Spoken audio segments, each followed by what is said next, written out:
would you look at that? Dr. Owl's passports are good for something. On Shaggy, good for nothing. On tonight's KURT'S BLURBS, the PITT edition. What up, lunatics? Kurt Money here with my thoughts on hour 7 of the PITT. You know, it started off as a bit of a snoozer, but then the end happens and we're off at the races. Cyber attack, here we come. Ransom? Are we next? Let's give a special shout out to the PITT for not cutting to credits before we found out what the friggin' announcement was. The whole time they're gathering people, I was waiting for it to end like this. And have your attention, everyone. More on that scene later. Let the blurbs begin.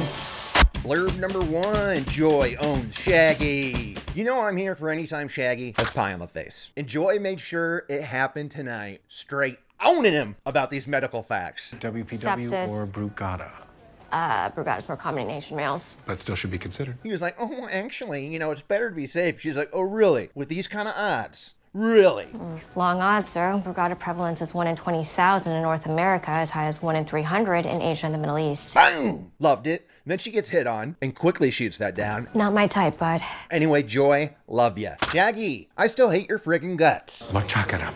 Blurb number 2, Santos can sing. As much as she hates to admit it, she is the baby whisperer. I think I'm a baby whisperer. Hey, great. We'll add Baby Jane Doe to your patient load. And it's all because of her beautiful voice. I was cracking up at the scene because recently there was a clip making the rounds of the actor who plays Santos singing for real. She's a Broadway actor and all this stuff. When I saw that clip, I was like, God, it's a shame there's no way to shoehorn that into the PITT. Because that's like one of my favorite pastimes. When they manage to use an actor's real talent in the show they're on. It happens a lot, but most recently on Ted Lasso. And the most on Ted Lasso. Again and again on Ted Lasso. But shame on me for not realizing that, of course, she could use those pipes for a Baby Jane Doe serenade. Baby Jane Doe. Wait, hang on. I could do better, Dana. Hang on. Baby Jane Doe. Baby Jane Doe. I'm working on it. But I love that that's also catching on. Santos is not the only one going viral. I was seeing clips of Catherine Lanassa on like talk shows being asked on the spot to give us her best Baby Jane Doe. Baby Jane Doe? Yeah. She's looking good. She's looking good, taking formula well. All right. And while we're on the highway to the Dana Zone, love it. Do not boo. That rolled. Blurb number 3, Emmy scene in the can. We had a victim of sexual assault come into the PITT tonight. I mean, it was really like the thread through the whole app. And all those scenes were equally crushed with good old Dana at the helm. You're in control now, Alana. We're here to help and support you. This is no doubt what Catherine Lanassa is going to submit come Emmy season. Okay, this is going to be the scene that says, give me that second trophy. We've had this type of scene play out a bunch, probably 1,000 times on SVU with Olivia Benson. And guess what else these two ladies have in common? Emmy boom.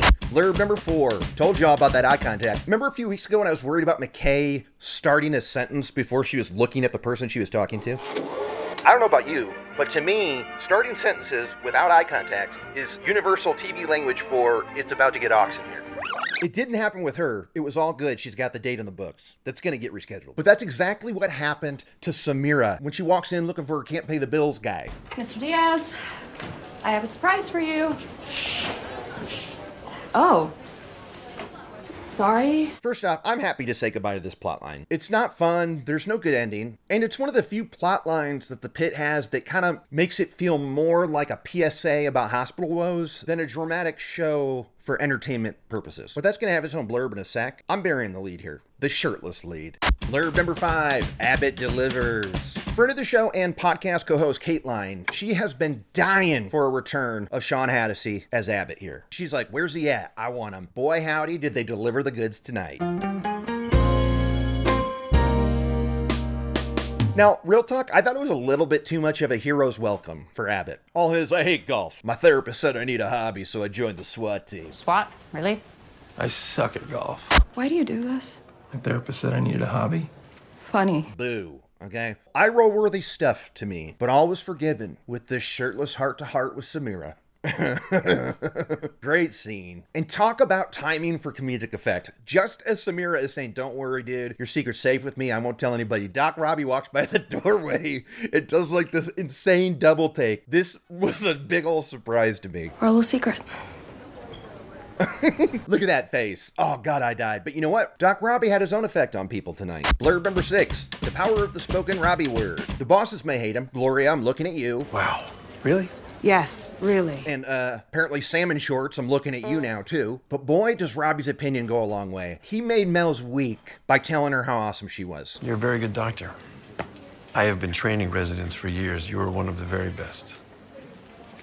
A fact we already knew, but it's gotta feel great coming from the big dog. And then he made Langdon's day his worst ever by telling him, yeah, I don't know if I trust you. I don't think I can work with you ever again. Ooh! But I don't know if I want you working in my ER. Damn, does that hurt. I'm glad I maintained Langdon, because I don't know if I'd be able to stomach this, okay? I mean, your mentor tells you he doesn't want you on his team anymore? That's cold. There's no getting over that. And we see Langdon never getting over it as he clams up in the heat of the moment later. Okay, let's have Oneg ready, but don't give it just yet. Anything else? How about a hemo cube?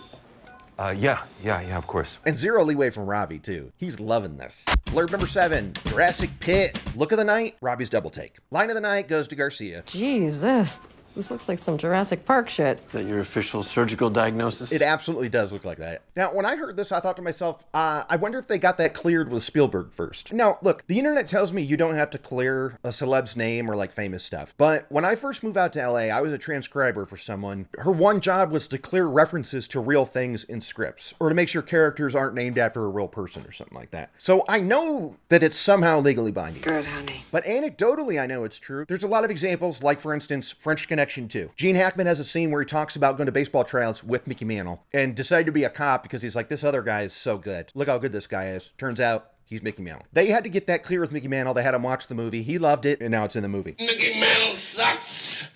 But Caitlin, shout out again. She had a great cue. Forget Spielberg. What if they had to clear it with the Crichton estate? Because he's the dude who wrote the book the movie was based on. Now, in that case, you don't need permission because if they did, the Crichton estate would 1,000% have said, no, you cannot mention Jurassic Park. Because that's the estate currently suing the PITT for being an unofficial sequel series to ER. Now, I'm not going to go into a lawsuit here. I'm sure we've all heard about it. But there is an absolutely killer New York Times article from last September that you got to read. It is super, super fascinating. The PITT did begin as a Noah Wiley idea for an ER sequel for Hulu. That's true. And the ball was rolling. Like, so much so that there was a press release that didn't come out that was like, here's the code name of when we'll be shooting it. It's going to be called Beak or Bleak or something. Beam.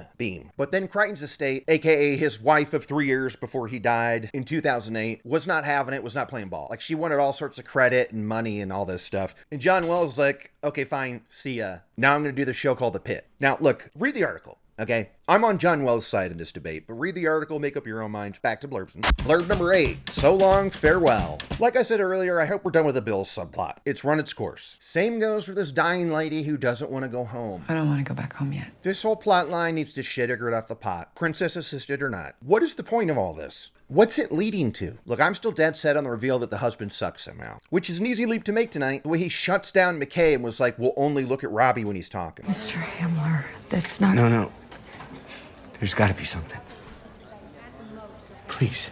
And I guess we're saying goodbye to the prisoner plotline because he's heading upstairs. Forget all the fun of guessing what it is he did, right? Was he wrongfully accused? No. Was he caught robbing a grocery store for bread for a starving family? No. Was he disgusting pedo? No. Or was he my pick? The guy who sold the gun to the Pit Fest shooter? Who knows? Oh, and speaking of Pit Fest, let's talk blurb number 9. Shots fired at Robby. Where does this dick get off? Not bringing Robby in on the decision to shut everything down, to turn off the internet to prevent a cyber attack. Hey, Rockstar, gather your staff, please. Sure, anything you want to tell me first? No. And salt on the wound to talk to Dr. Al about it, who then does not mention it at all to Doc Robby. Like, this is unreal that they did this. You watch the next on that play after the credits. They say, oh, well, Dr. Al has cyber attack experience. Well, guess what? Doc Robby has PITT attack experience. And he was so good at handling that crisis that there's a damn plaque about it in the hallway. And I think they put him on the news or something, didn't they? So I'm looking at you, Salmon Shorts, and I'm looking at you, Dr. Al. Where do you get off? I mean, good news is we're rolling into the second half of the season. Now the balls are rolling. Crises